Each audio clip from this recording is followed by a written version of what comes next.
네, 오늘 주신 하나님 말씀 요한계시록 제10장 말씀입니다. 요한계시록 제10장 1절부터 11절까지 말씀이고요. 지금 읽는 것은 1절, 2절, 3절 세 구절만 같이 읽겠습니다. 요한계시록 제10장 1절, 2절, 3절 우리 같이 맞춰서 천천히 읽겠습니다. 시작. 내가 또 보니 힘센 다른 천사가 구름을 입고 하늘에서 내려오는데 그 머리 위에 무지개가 있고 그 얼굴은 해 같고 그 발은 불기둥 같으며 그 손에는 펴놓은 작은 두루마리를 들고 그 오른발은 바다를 밟고 왼발은 땅을 밟고 사자가 부르짖는 것 같이 큰 소리로 외치니 그가 외칠 때 일곱 우레가 그 소리를 내어 말하더라. 아멘. 네, 오늘 이제 10장인데 9장에서 5번째 나팔과 6번째 나팔을 통해 인간을 심판하시는 하나님에 대해서 말씀하셨습니다.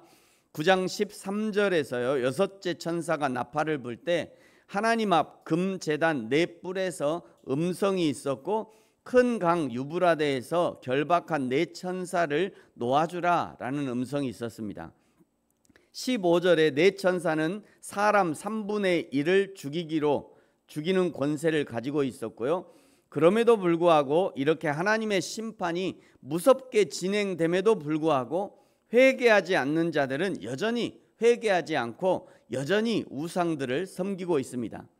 신구약을 통해서요 하나님은 지속적으로 우상 숭배의 위험성을 지적하시면서 하나님의 자녀들이 절대로 우상 숭배를 하지 말라고 말씀하셨습니다. 왜냐하면 시편 115편을 같이 한번 찾아보겠습니다. 하나님이 절대로 우상 숭배를 하지 말라고 하는 이유, 시편 115편 구약성경 888면에 나와 있습니다. 여러분 4절부터 8절까지 우리 같이 읽겠습니다. 시작.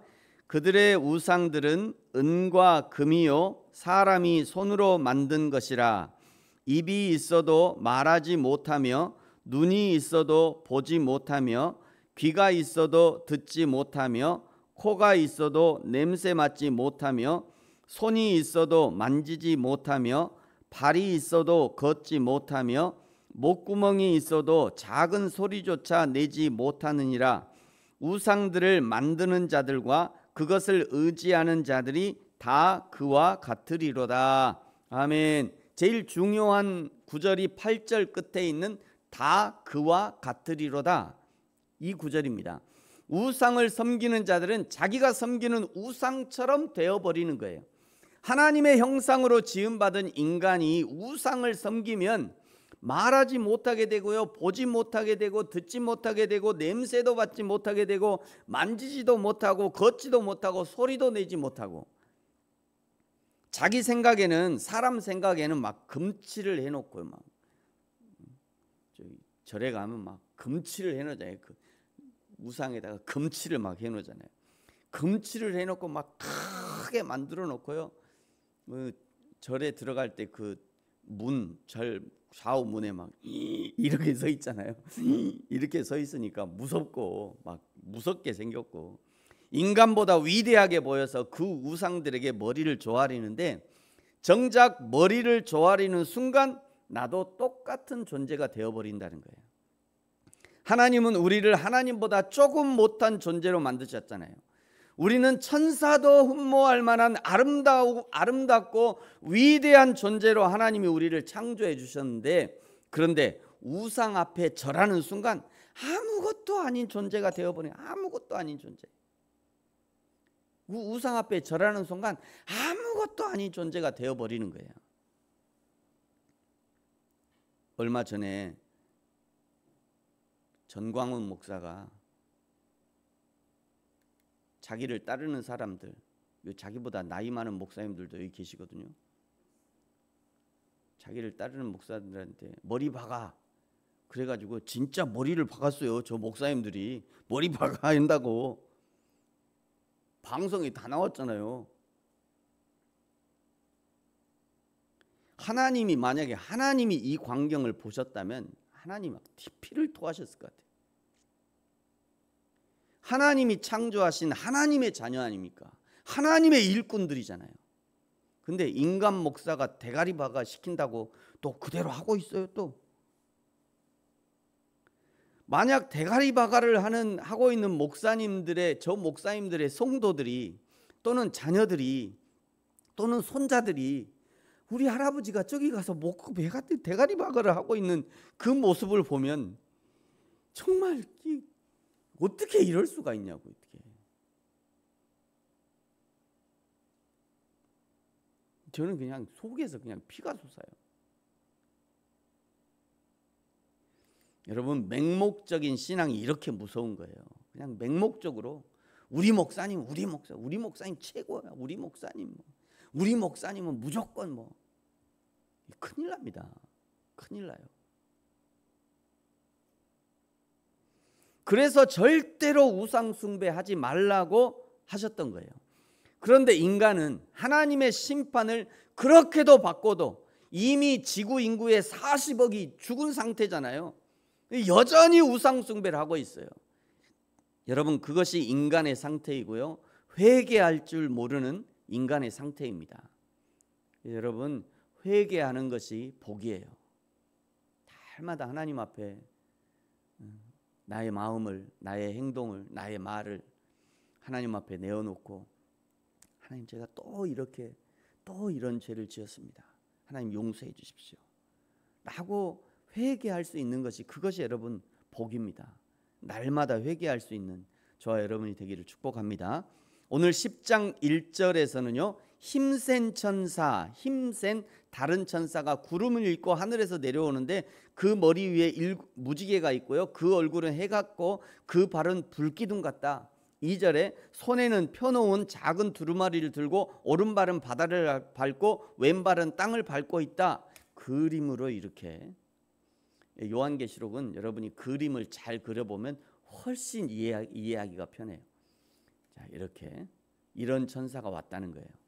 이런 천사가, 요한이 보니까 이런 천사가 지금 하늘에서 내려왔다. 딱 맞잖아요. 구름을 입고 오고 저렇게 무지개가 있고 발은 불기둥 같고 손에는 작은 두루마리를 이렇게 메시지를 갖고 있고, 한쪽 발은 바다 한쪽 발은 땅을 밟고 있다는 것은 땅과 바다의 모든 권세를 가졌다, 이런 상징입니다. 3절에 그 천사가 말하는 것을 기록하려 할 때 4절에 보니까 하늘에서 소리가 말한 것을 인봉하고 기록하지 말라 말씀하죠. 인봉하고 기록하지 말라는 것은 요한계시록에는 기록되지 않은 것이고, 기록해도 된다고 허락한 말이 이제 5절부터 7절까지입니다. 5절을 보세요. 내가 본 바 바다와 땅을 밟고 서 있는 천사가 하늘을 향하여 오른손을 들고 세세토록 살아계신 이 곧 하늘과 그 가운데 있는 물건이며 땅과 그 가운데 있는 물건이며 바다와 그 가운데 있는 물건을 창조하신 이를 가리켜 맹세하여 이르되 지체하지 아니하리라. 빨리 된다, 이 일이. 자, 7절, 일곱째 천사가 소리내는 날 그의 나팔을 불려고 할 때에 하나님이 그의 종 선지자들에게 전하신 복음과 같이 하나님의 그 비밀이 이루어지리라 하더라. 일곱째 천사가 나팔을 불면 일어나는 일은 고린도전서 15장 51절과 그리고 내일 11장 15절 이하에 기록되어 있어요. 이제 내일 보실 겁니다. 8절에요, 다시 하늘에서 음성이 있는데 천사의 손에 펴놓은 두루마리를 가지라 합니다. 9절에 천사에게 두루마리를 달라고 했더니 천사가 말해요, 갖다 먹어버리라. 내 배에는 쓰나 내 입에는 꿀같이 달 거다. 10절, 사도 요한이 작은 두루마리를 받아서 먹었더니 입에는 꿀같이 단데 먹은 후에 내 배에서는 쓰게 되었답니다. 그리고 11절, 먹은 그 두루마리의 예언의 말씀을 많은 백성과 나라와 방언과 임금에게 다시 예언하여야 하리라 말씀하죠. 그렇다면 요한이 먹은 두루마리는 하나님의 진리의 말씀이라는 것을 알 수 있습니다. 하나님의 진리의 말씀은 입에는 달지만 배에 들어가면 쓰죠. 하나님의 진리의 말씀을 받아먹는 것은 쉬운 일이에요. 아멘. 아멘같이 세상에 쉬운 게 어디 있어요. 아멘. 아멘. 다 그냥. 하나님의 진리의 말씀을 받아먹는 것은 쉬운 일이에요. 그러나 그 말씀이 내 안에 들어와서 소화되고 그 말씀이 내 삶을 바꿔내고 내가 그 말씀대로 살아내는 것은 결코 쉬운 일이 아니에요. 그거는 결코 쉬운 일이 아닙니다. 어제도 각자 속한 교회에서 예배를 드리고 감동을 받고 말씀을 통해 은혜를 받고 도전을 받고 때로는 각오와 결단을 하고 집으로 돌아갔을 겁니다. 감동받고 은혜 받고 도전 받고 결단하는 것은 그거는 쉬운 일이에요. 그러나 은혜 받고 도전 받고 결단한 것을 실천하는 것은 결코 쉽지 않아요. 실천하는 것은 결코 쉽지 않습니다. 그럼에도 불구하고 하나님이 우리에게 은혜를 주신 이유는 우리가 은혜 받은 대로 실천할 것을 기대하기 때문에 우리에게 은혜를 주시는 거죠.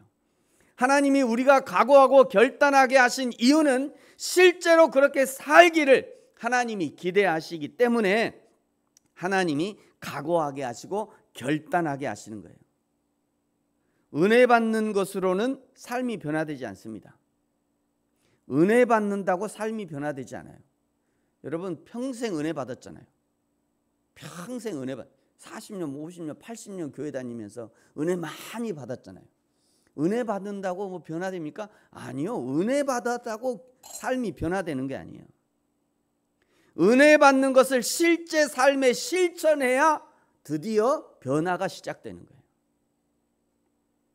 감동받는 것으로는 삶이 변화되지 않습니다. 하나님이 감동하신 그것을 실제 삶에 실천해야 드디어 변화가 되는 거예요.